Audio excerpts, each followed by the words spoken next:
forte mesmo, porque Deus vai tocar o nosso coração.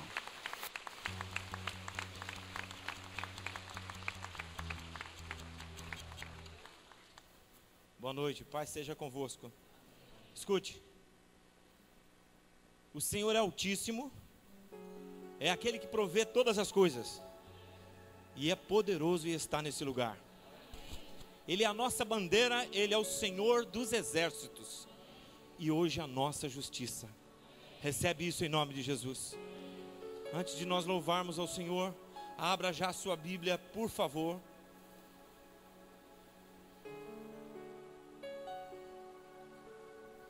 Que as palavras dos meus lábios e o meditar do meu coração sejam gratos diante de Ti, Senhor, rocha minha e libertador meu. Amém. Salmo 57, por favor, duas leituras, Salmo 57, depois Atos dos Apóstolos, capítulo 6. Primeiro, no Salmo 57, está chovendo, tem um barulho a mais. Ou é ventilador isso? Acho que é ventilador, né? É os dois. Você vai ter que tomar um pouco de atenção para receber aquilo que Deus tem para nós nessa noite. Quem acredita que Deus tem uma bênção para a sua vida, por favor, diga amém, levante a sua mão, glorifica o nome do Senhor. Foi assim desde o primeiro dia, hoje não será diferente. Eu acredito nisso. Eu acredito no Deus que nós servimos. Salmo 57, versículos 6 e 7. Todos acharam? Digam amém. Armaram uma rede aos meus passos, e a minha alma ficou abatida.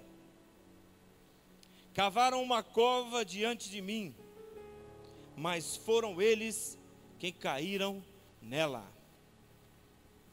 Eu vou ler a segunda parte de novo e dar oportunidade para você glorificar o nome do Senhor. Cavaram uma cova diante de mim, mas foram eles quem caíram nela. Atos dos Apóstolos, capítulo 6. Alguns versículos para a nossa meditação. Atos 6, versículos 9 a seguir.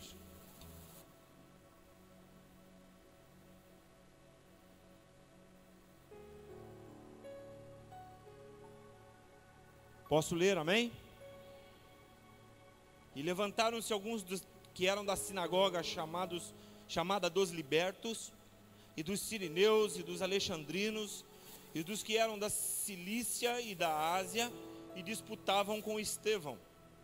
E não podiam resistir à sabedoria e ao espírito com que falava. Então subornaram uns homens para que dissessem: ouvimos-lhe proferir palavras blasfemas contra Moisés e contra Deus. E excitaram o povo, os anciãos e os escribas, e investindo com ele, o arrebataram e o levaram ao conselho.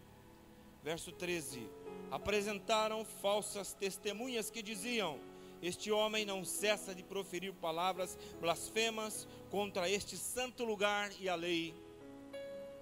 Porque nós lhe ouvimos dizer que esse Jesus Nazareno há de destruir esse lugar e mudar os costumes que Moisés nos deu. E todos os que estavam assentados no conselho, fitando os olhos nele, viram o seu rosto como o rosto de um anjo. Amém. Não esperam. Tome a sua atenção, prometo ser sucinto, rápido, não vou demorar. Salmo 57 foi escrito provavelmente numa das piores épocas da vida de Davi. A época em que Davi, já consagrado, fugia de Saul pelas cavernas. Isso está lá em Samuel, no livro de Samuel, 1 Samuel. Eu não sei se Davi tinha consciência de que o Salmo 57 seria levado na igreja, no templo, para servir de cântico durante as ministrações. Eu não sei. Mas Davi tinha convicção plena de que ele sairia da caverna para louvar o seu Deus.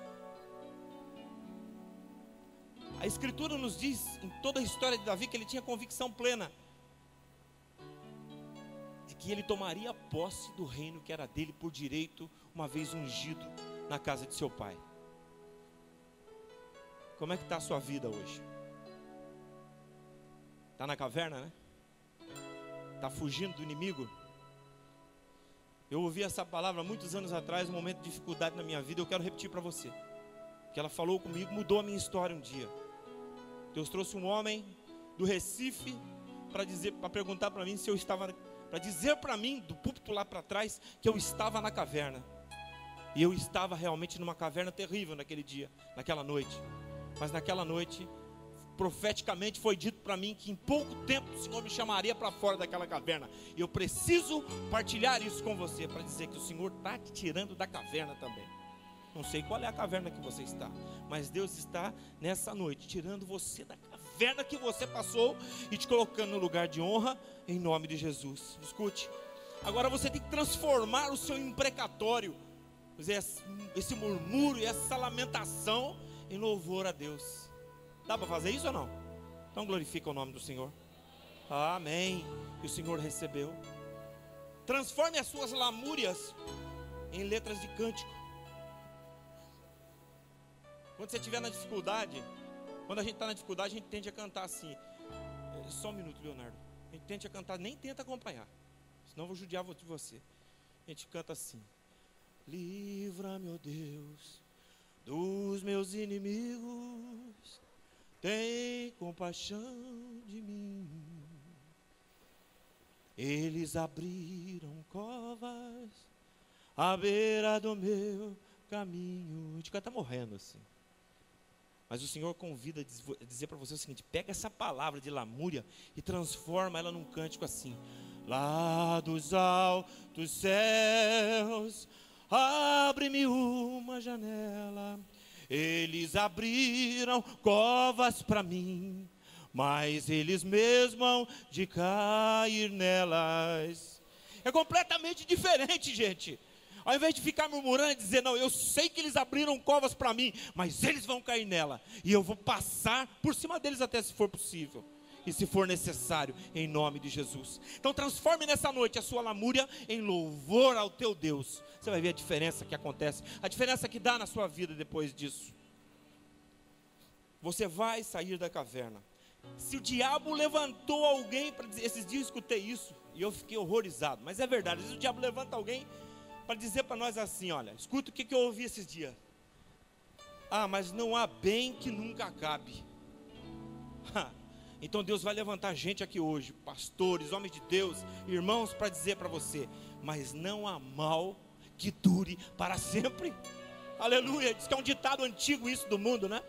Deus nos levanta nessa noite para dizer para você que o mal não vai durar para sempre nas nossas vidas. Vai chegar um momento em que Deus vai dizer para mim e para você, basta, chega, está aqui a tua vitória, porque eu sou a tua justiça, diz o Senhor.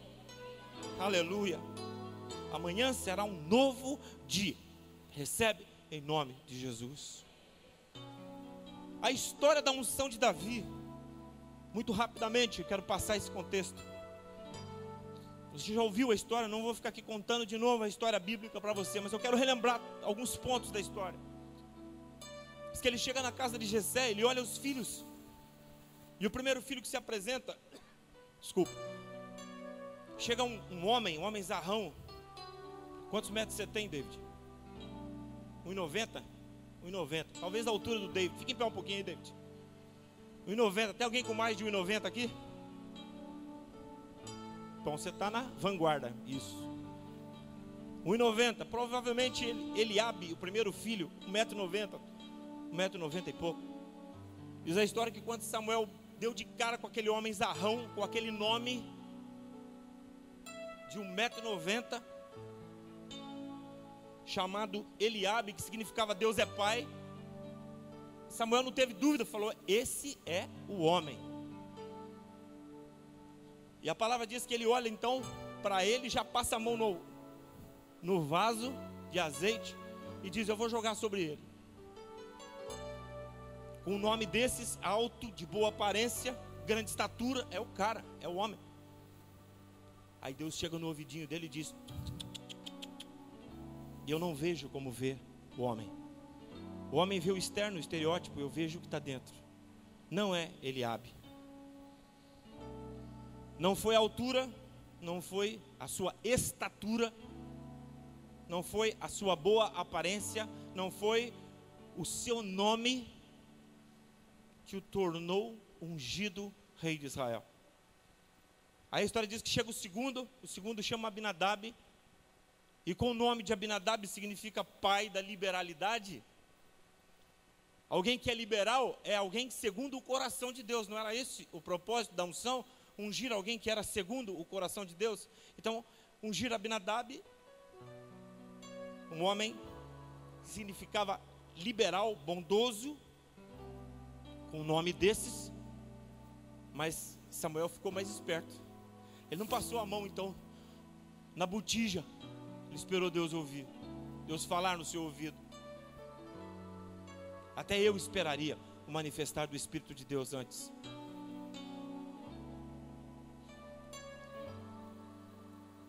Eu queria dizer para você que da mesma forma Deus olha para você nessa noite, olha para mim nessa noite, e espera um posicionamento para derramar sobre nós a unção do Espírito.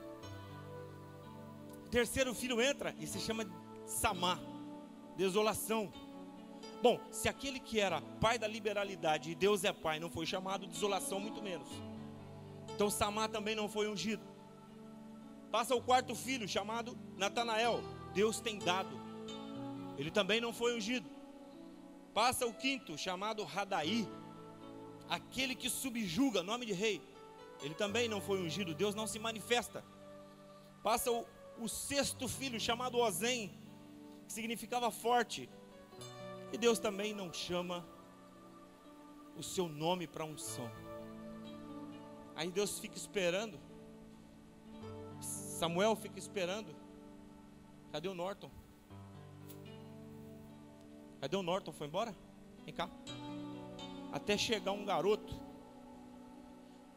que tinha mais ou menos 15 anos de idade. Diz a palavra que chega um garoto de uns 15 anos, não sei se era tão alto assim, eu acho que era, talvez fosse um pouco mais baixinho, ruivinho, formoso de semblante. Está tremendo por quê, meu filho? E de boa aparência, diz a palavra do Senhor. Fica aí, não sai.